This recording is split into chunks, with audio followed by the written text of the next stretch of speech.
오늘 우리 함께 나누실 말씀은 예레미야 27장 1절에서 11절까지의 말씀입니다. 예레미야 27장 1절부터 11절까지의 말씀. 우리 다 같이 함께 합독하시겠습니다. 유다의 왕 요시아의 아들 여호야김이 다스리기 시작할 때에 여호와께서 말씀으로 예레미야에게 임하시니라.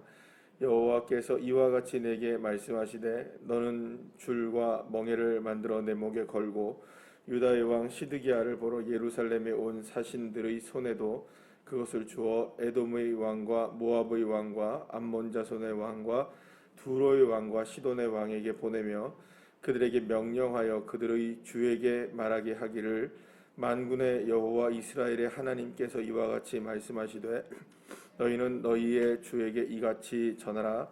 나는 내 큰 권능과 나의 쳐든 팔로 땅과 지상에 있는 사람과 짐승들을 만들고 내가 보기에 옳은 사람에게 그것을 주었노라.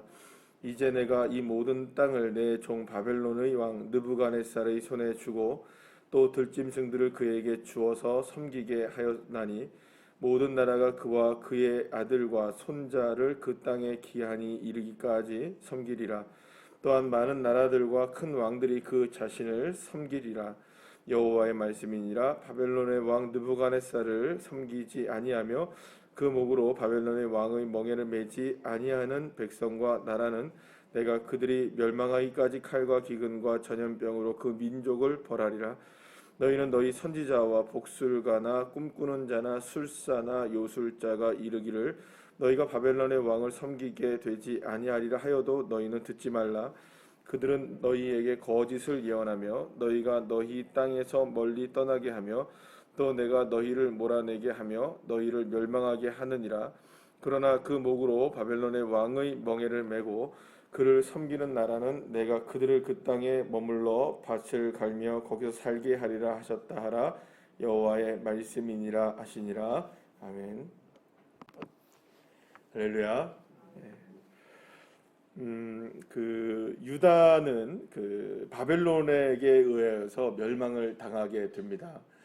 바벨론이라는 나라가 갑자기 급부상하기도 했고 또 바벨론의 힘을 그 어떤 나라들도 사실 막을 수가 없었기 때문에 유다는 거기에 희생양으로 이렇게 당하게 될 수밖에 없는 모습이 되어집니다. 자, 그런데 이제 문제는 뭐냐하면 유다를 비롯한 많은 주변의 나라들이 바벨론에게 대항하여서 싸우기를 원했고 또 바벨론의 힘을 무력화시키기 위해서 서로 연합하기도 하고 서로가 힘을 합치기도 하는 그런 모습들이 실상이 있었습니다. 실제로 유다도 계속하여서 바벨론이 침공을 해오고 바벨론이 압박을 해올 때에 바벨론을 어떻게 하면 이길 수 있을까, 바벨론이 유다를 어떻게 하면 점령하지 못하도록 할 수 있을까를 생각할 때에 정치적으로 그것을 해결하기 위해서 계속하여서 애굽의 힘을 빌린다든가 옆에 있는 나라들의 힘을 빌려서 어쨌든 대항하여서 바벨론을 대항하려고 했던 모습들이 있었습니다. 그러나 결국에는 그게 다 실패로 돌아가고 BC 586년에 결국에는 이제 유다가 완전히 멸망을 당하고 예루살렘이 함락을 당하고 예루살렘 성전조차도 다 불타고 바벨론으로 포로로 끌려가게 되는 그 참담한 결과를 맞이하게 됩니다.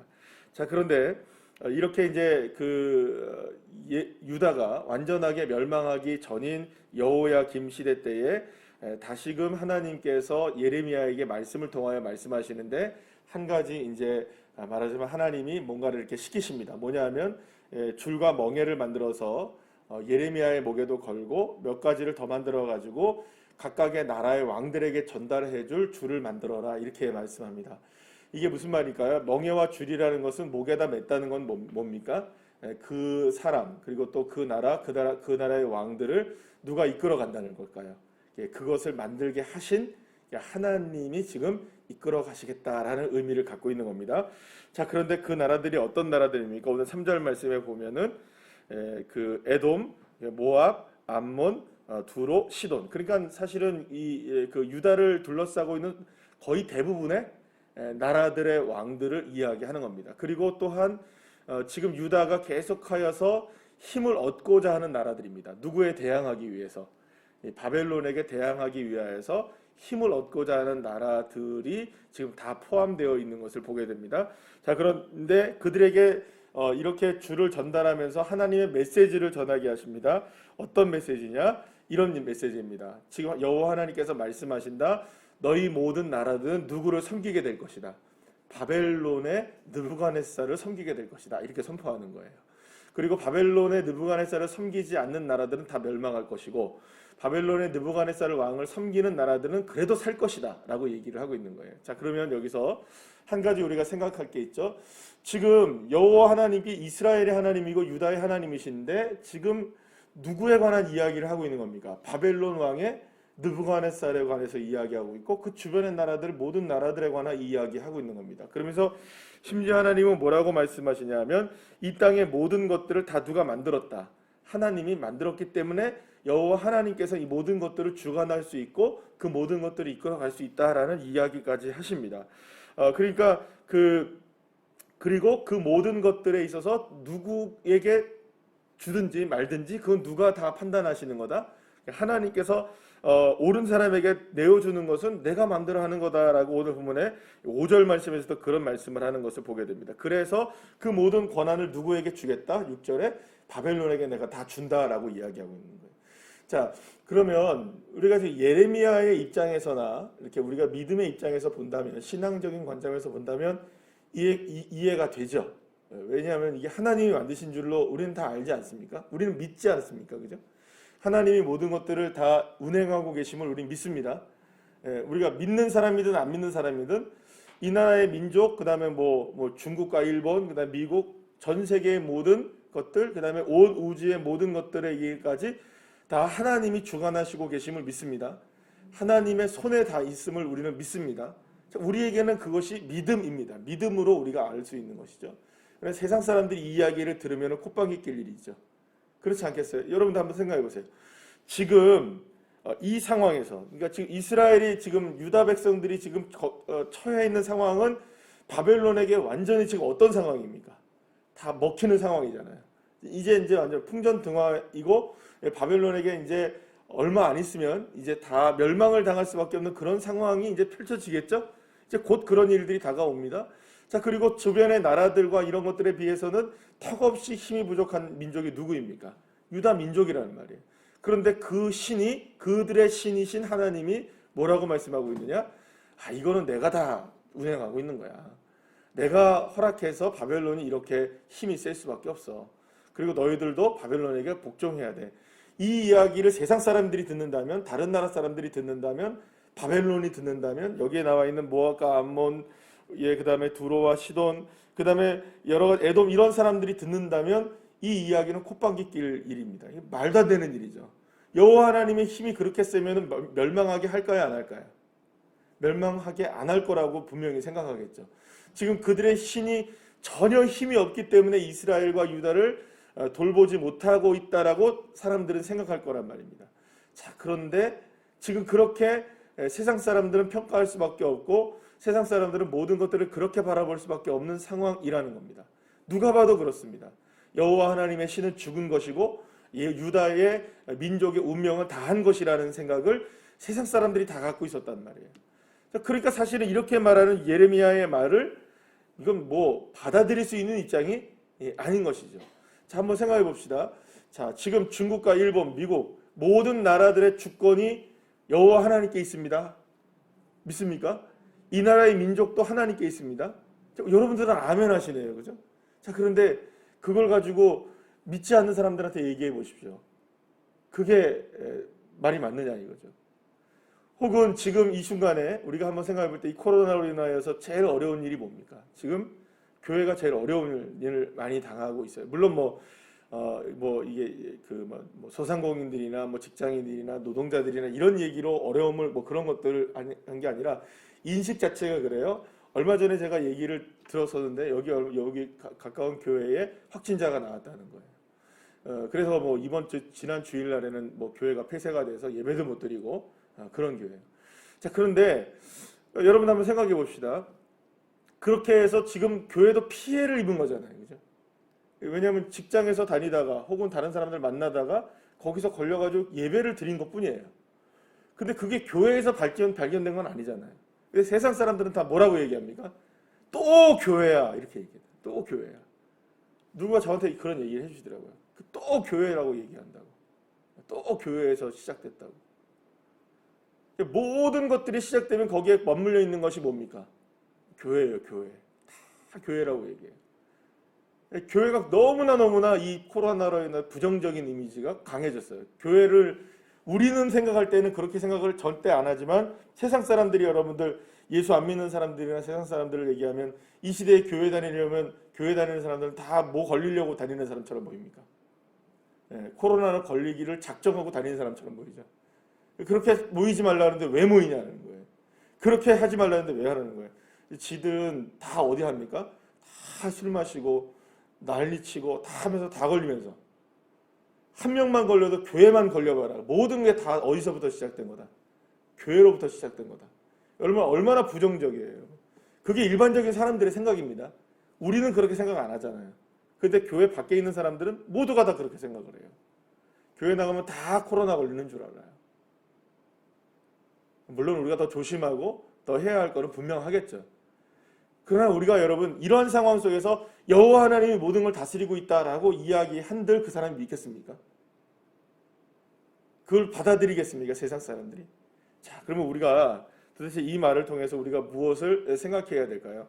사랑하는 여러분, 하나님의 능력과 하나님의 역사하심과 하나님의 다스리심, 하나님의 주권적인 능력은 세상 사람들의 평가와 세상 사람들의 생각과 우리의 평가와 사실은 관련이 없습니다. 우리가 이렇게 평가하고 저렇게 평가하여서 평가되어지는 하나님이 아니신 줄 믿으시길 바랍니다. 세상 사람들이 뭐라 하든 간에 하나님은 하나님이십니다. 세상 사람들이 보기에 하나님의 능력이 없어 보이고 세상 사람들이 보기에는 그리스도인들이 세상 사람들이 보기에는 교회가 아주 미개한 종족처럼 보인다 할지라도 여호와 하나님께서는 이 세상을 다스리고 계시고 교회를 다스리고 계시고 성도들을 다스리고 계십니다.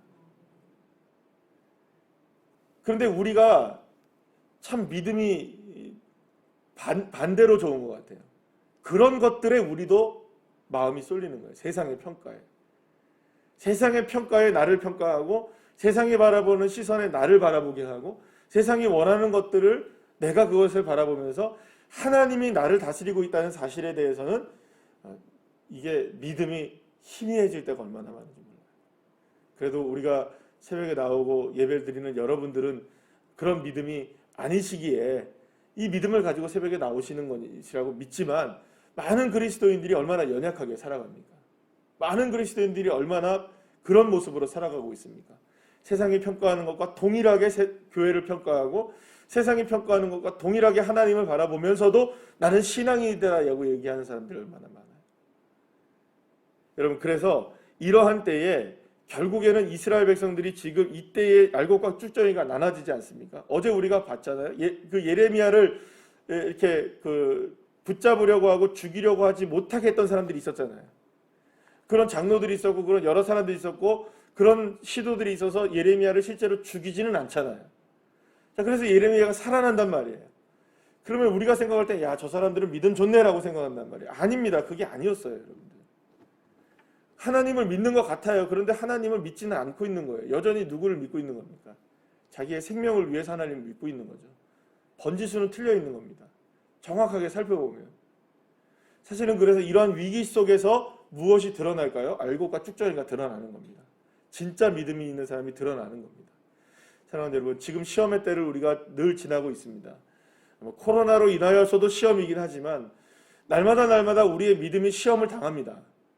날마다 우리가 어떤 상황 속에서 하나님이 우리를 테스트하시는 것 같아요. 그러니까 물론 우리가 그 상황을 우리가 집어넣어서 우리를 막 일부러 연단시킨다는 의미가 아니라 순간순간 우리가 판단하게 되고 우리가 생각하게 되는 모든 것들에 주님은 보고 계신다는 겁니다. 뭘 보고 계실까요?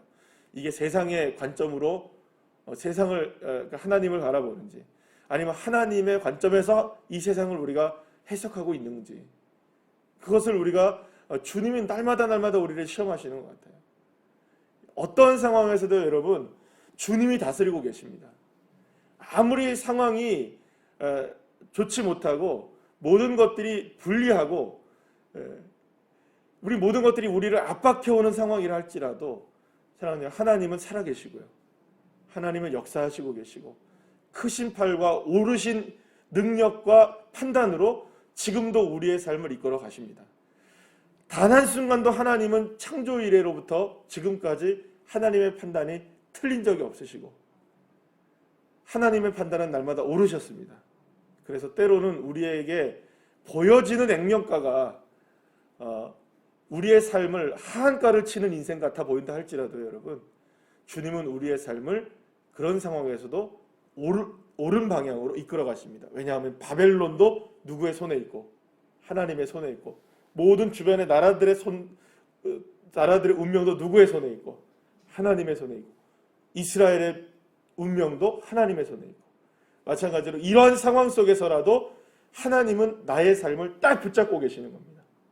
우리가 손을 놓을 수는 있지만 주님이 손을 안 놓으십니다. 주님이 붙잡고 계시는 그 손을 온전하게 붙잡으실 때 하나님의 놀라운 능력으로 시대를 초월하고 상황을 초월하여서 역사하시는 주님의 능력을 맛보게 될 줄로 믿습니다. 기도하시겠습니다.